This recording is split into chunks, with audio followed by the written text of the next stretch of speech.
Oh, soyez bénis de ce que vous nous rejoignez dans cette aventure, cette odyssée dans la formule d'Isaac pour être dans la sphère surnaturelle de la démonstration, la manifestation de la puissance surnaturelle de Jéhovah, le Dieu d'Isaac. Alors, nous continuons avec le deuxième verset de Genèse chapitre 26, le chapitre qui met l'accent sur la vie de ce patriarche, où nous lisons: l'Éternel lui apparut et dit: ne descends pas en Égypte et réside dans le pays que je vais t'indiquer. Vous savez, nous avons vu déjà que ce n'est pas parce que nous marchons avec Dieu que Dieu notre Père est aussi notre Dieu que nous ne ferons pas face aux péripéties de la vie, ou que nous ne serons pas confrontés à des obstacles, à des barrières, à des charnières, mais que malgré cela, nous devons être reconnaissants vers le Seigneur pour tout ce qu'il nous a fait. Nous devons être reconnaissants de ce qui permet même cette situation pour nous envoyer sur un autre piédestal, car sans certains problèmes, nous ne saurons pas la magnanimité, la grandeur, la splendeur, ou même la profondeur de l'intervention de Dieu. Et voilà, nous voyons que l'Éternel lui apparaît. Je veux que vous puissiez prier dans ce sens, que l'Éternel puisse vous apparaître, afin que quelle que soit la situation par laquelle vous passez, que l'Éternel puisse vous apparaître, afin qu'il puisse vous apporter sa paix au milieu du tumulte, qu'il puisse vous apporter sa tranquillité, sa quiétude au milieu des périples, au milieu des bouleversements, des chaos, des catastrophes, et même la vie éternelle face à la mort. Je voudrais que vous demandiez cette apparition aussi pour vous, que ce soit dans votre milieu, dans votre vie spirituelle, dans votre vie conjugale, dans votre vie familiale, dans votre vie professionnelle, dans votre vie financière, ou que ce soit par rapport à un certain combat que vous menez, ou que ce soit par rapport à une crise à laquelle vous faites face. Demandez cette apparition, afin que cette apparition puisse mener à la disparition du problème, ou à la révélation de la cause et donc de la solution, à la manifestation de la grandeur, de la splendeur, de la profondeur, de l'amour de Dieu envers vous, de la magnitude de sa toute puissance. Et vous voyez, demandez aussi à Dieu de vous ouvrir les oreilles spirituelles, les yeux spirituels, le discernement, le raisonnement, le bon sens, afin que votre esprit, votre cœur, vos émotions, vos sentiments, vos décisions, vos perceptions, vos aspirations soient tournés sur la fréquence divine, soient tournés vers cette révélation de Dieu. C'est important afin que vous n'ayez pas une vision terrestre mais céleste, pas une vision de l'impossible mais du possible, pas une vision de la puissance naturelle mais surnaturelle, pas seulement de la puissance mais de la toute puissance. Lui demander cette révélation, cette manifestation, car c'est lui-même qui l'a dit dans Jérémie 33 verset 3: invoque-moi au jour de la détresse, je te montrerai des choses cachées, des choses que tu ne connais pas. Et oui, je voudrais que vous puissiez demander, réclamer, plaider avec Dieu pour avoir aussi cette manifestation, cette révélation.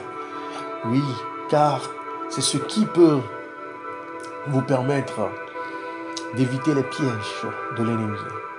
Oh, de surmonter les obstacles. Oh, de renverser les barrières. Oh, de piller les autels établis par l'ennemi. Oh, de rentrer dans la possession de ce que l'Éternel a pourvu pour vous, a planifié pour vous, car, écoutez, vous n'êtes pas le fruit du hasard. Non, non, non, non, non, non.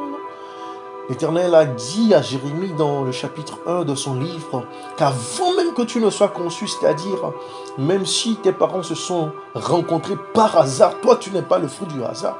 C'est pour cela que ton empreinte digitale est unique en son genre, est sans pareil dans ce monde, même pour des jumeaux identiques. C'est pour cela que vous devez demander cette révélation. Pourquoi Dieu a permis que vous soyez conçus? Pourquoi a-t-il permis que vous soyez en vie? Parce qu'il y a des fausses couches, il y a des morts-nés, malheureusement, dans le monde de péché, de mort dans lequel nous vivons. Donc vous devez demander cette révélation, vous devez demander cette manifestation. Oh Éternel, révèle-toi à tes enfants, je t'en supplie. Oh, efface nos péchés, enlève le voile du péché. Oh, étends ta main puissante et tourne en notre faveur les vents qui soufflent, afin que nous puissions discerner clairement quel est le but pour lequel tu nous as permis d'être confrontés à ce dilemme, d'être confrontés à cette crise, d'être confrontés à ce problème, d'être confrontés à cette catastrophe, d'être confrontés à ce chaos, ou même de voir cette situation. Oh, comme Esther, nous voudrions que tu nous parles comme Mardochée a parlé à Esther. Que qui sait si ce n'est pas pour des temps comme celui-ci que tu nous as aidés à parvenir à cette étape de notre vie. Ô Éternel, agis par révélation, agis par manifestation, agis par vision, agis par songe, agis par rêve, agis par circonstances, agis par des personnes inspirées, des situations divines. Oh oui, révèle-toi seulement, car c'est dans ta révélation que sera notre glorification. Oh oui, demandez aussi à ce que lorsque l'Éternel se révèle à vous, vous puissiez prêter attention et que vous puissiez agir par obéissance. Vous savez, Jésus lui-même, Dieu lui avait donné l'accès à sa toute-puissance. Il n'avait qu'à demander. Vous vous souvenez même lorsque les gens sont venus l'arrêter, un ange est apparu et ils ont été frappés d'étourdissement. Mais il a dit, si seulement cette coupe pouvait s'éloigner de moi, mais que ta volonté soit faite. Oui, vous savez, il y a des coupes dans notre vie qui sont au-delà de ce que nous pouvons boire, au-delà même de ce que nous pouvons porter, au-delà même de ce que nous pouvons voir. Mais si nous soumettons notre volonté à celle de Dieu, après la croix, il y aura la gloire. Après la couronne d'épines, il y aura la couronne incorruptible.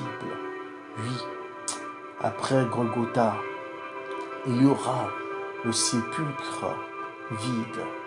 Oh oui, après la persécution, après la crucifixion, oui, il y aura l'élévation et l'intronisation.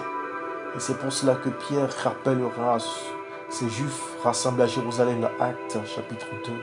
Jésus que vous avez crucifié a été levé à la droite du Père et il est assis sur le trône. Oh oui.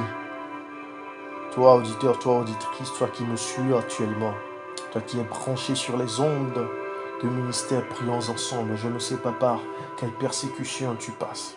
Je ne sais pas par quelle tribulation tu passes. Je ne sais même pas peut-être par quelle exaltation, parce que souvent nous pensons que c'est seulement dans les moments de peine ou dans les moments de crise que nous sommes en danger.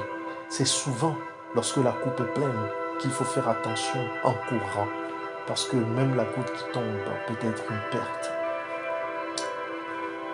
Mais que l'Éternel t'accorde sa révélation, qu'il t'accorde sa manifestation, afin que tu puisses te soumettre à sa sainte volonté, à sa souveraineté. C'est la chose la plus dure. Dieu peut vous parler par des animaux, comme il a parlé au prophète. Voilà. Par un homme. Oui, Dieu peut vous parler même par une servante, une esclave, comme il l'a fait à Naaman. Mais est-ce que vous êtes disposé? Est-ce que vous avez cette disposition du cœur à écouter, mais aussi à obéir, à agir conformément à cette volonté révélée? Oui, demandez aussi cette force, demandez aussi cette disposition du cœur, demandez cette disponibilité, demandez cette capacité, demandez ce potentiel, afin que Dieu puisse aussi, comme Paul l'a dit, créer en vous le vouloir, mais pas seulement le vouloir, mais aussi le faire par sa grandeur, par sa splendeur. Que l'Éternel soit votre révélateur, mais aussi votre accompagnateur au nom puissant de Jésus-Christ. Amen. Amen.